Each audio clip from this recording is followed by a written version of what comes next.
A cold case solved after 30 years. DNA exposes an unexpected killer. If you think justice always comes fast, think again. Hit subscribe because what you're about to hear proves that time doesn't erase guilt, it only buries it deeper. The morning of November 13, 1988, began like any other in the quiet town of Galt, California. A small, peaceful neighborhood lined with aging bungalows and orange trees. But by noon that peace shattered. A neighbor, Margaret Lewis, noticed that the curtains in Lucille Hultgren's house hadn't moved in 2 days.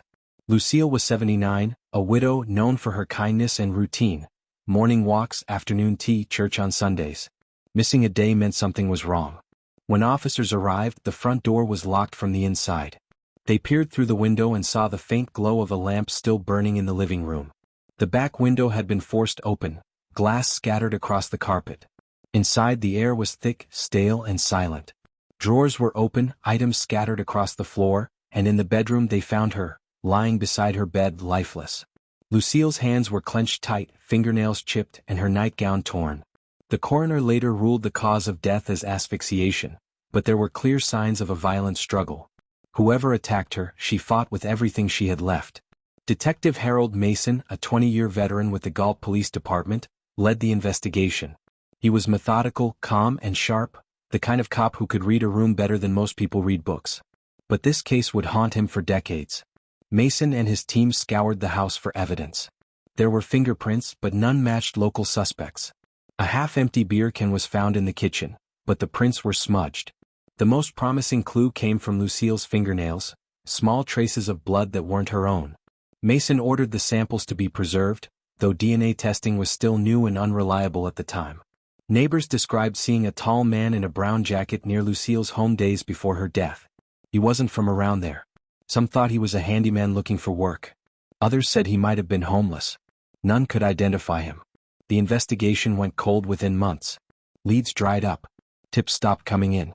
Mason revisited the case files year after year, but with no new evidence, Lucille's killer became just another ghost in a cabinet of forgotten crimes. By 2000, the world had changed. Technology advanced and DNA databases grew. Mason had retired by then, but the case file, labeled Hultgren L. 1988, Unsolved, still sat on a shelf in the Galt Police Department.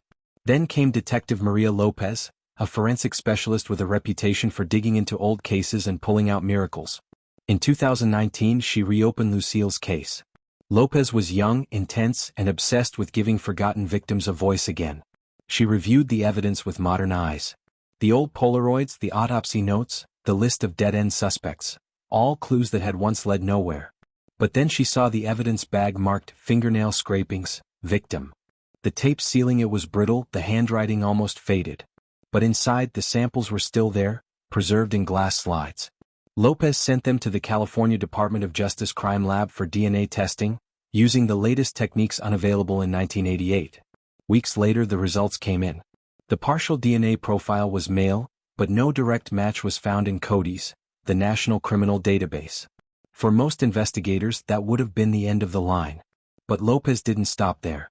She turned to forensic genealogy, a cutting-edge method that had just helped solve the Golden State Killer case. By uploading the DNA to genealogical databases, scientists began to build a family tree. Distant cousins, uncles, and ancestors spread across the western United States. Piece by piece, they narrowed the search down to one man, Raymond Ray Monroe. Monroe was a drifter, a man with a criminal record of petty theft, trespassing, and indecent exposure. He was last known to be in the Galt area in late 1988, just weeks before Lucille's murder. But there was one problem: Monroe was dead. He died in 1994, buried in an unmarked grave in a rural cemetery outside Sacramento. Still, Lopez wasn't giving up. She petitioned to exhume his body. It took nearly 6 months to get the court order approved. When the samples were finally taken and tested, the lab report came back conclusive. Raymond Monroe's DNA was found under Lucille Hultgren's fingernails. After 34 years, the case was solved, or so it seemed. The media picked it up quickly. Headlines read, "Cold case closed.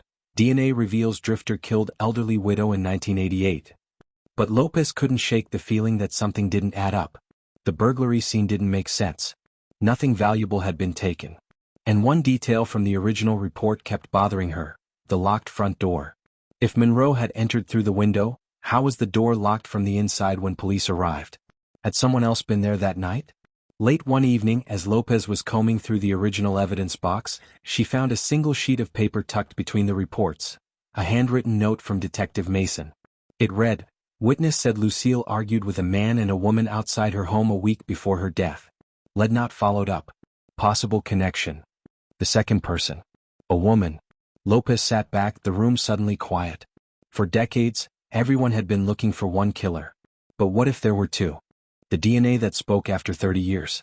If you thought the trail had gone cold, you're wrong. Because what happened next would rewrite the history of this small California town, and prove that justice never truly dies. When Detective Laura Nunez reopened the case file in 2020, she was staring at brittle paper, faded photos, and a crime scene long forgotten. The world had changed. Fingerprints were digital, cases tracked by AI databases, and DNA testing had evolved beyond imagination. But back in 1988, the forensic science was primitive. Blood typing and hair comparisons were all they had. Still, Laura believed there was one thing that could speak after all these years: the evidence preserved under Lucille Hultgren's fingernails. Lucille had fought for her life. That much was clear from the autopsy. The old woman's hands were bruised, skin torn under her nails. It was gruesome, yes, but for Laura it was hope. Inside those tiny shavings of tissue was the story of who killed her. She carefully ordered the old evidence to be re-examined using modern techniques. The sample had been frozen since 1988, forgotten in a sealed envelope, stored in a back corner of the Sacramento County Crime Lab. Scientists swabbed the material and ran it through CODIS, the national DNA database. For days there was silence. Then the lab technician called her in. "Detective," he said, holding up a printout, "we've got a match."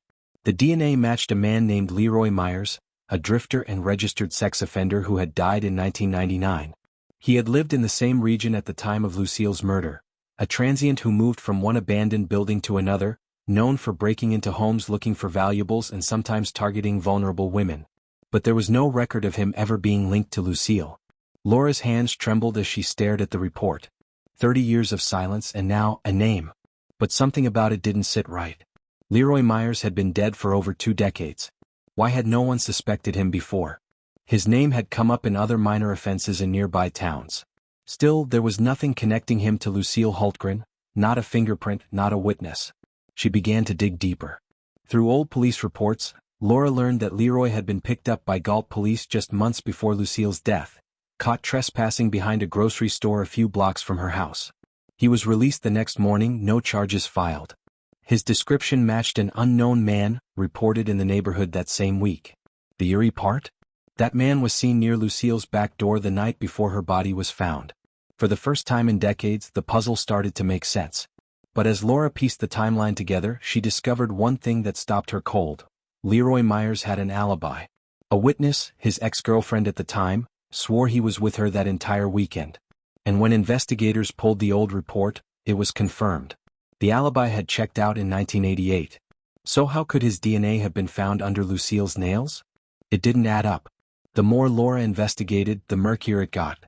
She requested to see Myers's prison records, and there it was. A note scribbled by a parole officer, shared personal items with transient roommate. That roommate's name was Earl Benton, another drifter arrested for burglary a year after Lucille's murder, and released on parole in 1992. Earl Benton had vanished from all records after that. No family, no address, no death certificate.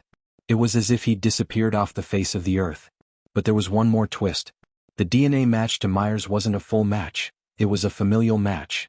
The DNA under Lucille's nails belonged to someone related to Myers, not necessarily him. Laura felt her pulse race. She looked again at the file. Leroy had one son, Derek Myers, born in 1970. He would have been 18 when Lucille was killed. That was the connection they'd missed. Derek had dropped out of school early, bounced from job to job, and run away from home at 17. There was no trace of him after 1989. Laura's next move was clear: find Derek Myers. But tracking him down wasn't easy. His social security number was inactive, and every address on file was long abandoned. She followed his trail through old DMV records, job applications, and prison logs. After months of searching, she found something chilling: a John Doe who died in 2010 under mysterious circumstances in Oregon. The fingerprints were gone, but a DNA trace remained. It was him. Derek Myers. And when they compared it to the DNA under Lucille's fingernails, it was a perfect match. After 34 years of confusion, dead ends and silence, the truth finally surfaced. Lucille's killer was the runaway son of a local drifter. He had broken into her home likely for money, and when she caught him she fought back. The evidence she left behind would one day expose him, long after both were gone. Detective Laura Nunez sat in her office late that night, staring at Lucille's photo on the case board. "You didn't give up," she whispered. "You made sure he didn't get away." But something still gnawed at her. How had Derek Myers' DNA ended up in the system decades later if he was never convicted? Who logged it and why? As Laura dug into the Oregon records to find out, she would uncover something far more disturbing, something that would make her question whether the case was truly over at all. The dark secret behind the DNA match. Before we begin, if you thought the last chapter was wild, you have no idea what's coming. Hit subscribe because this final part will make you question everything you thought you knew about justice. Detective Laura Nunez sat in her dimly lit office, the glow of the computer screen casting harsh shadows across her face. She had finally identified Lucille Hultgren's killer, Derek Myers, the runaway son of a convicted sex offender. But something about the DNA trail didn't make sense. His DNA had been logged in the Oregon system years after his death, even though he'd never been convicted of any crime. Someone had uploaded it, but who and why? Laura filed a request for all associated documents from the Oregon State Crime Lab. 2 days later, a digital envelope arrived. Inside were a series of forensic test records from 2010, the year Derek died. The cause of death, undetermined. Found in a remote field outside Eugene, Oregon. No ID. No wallet.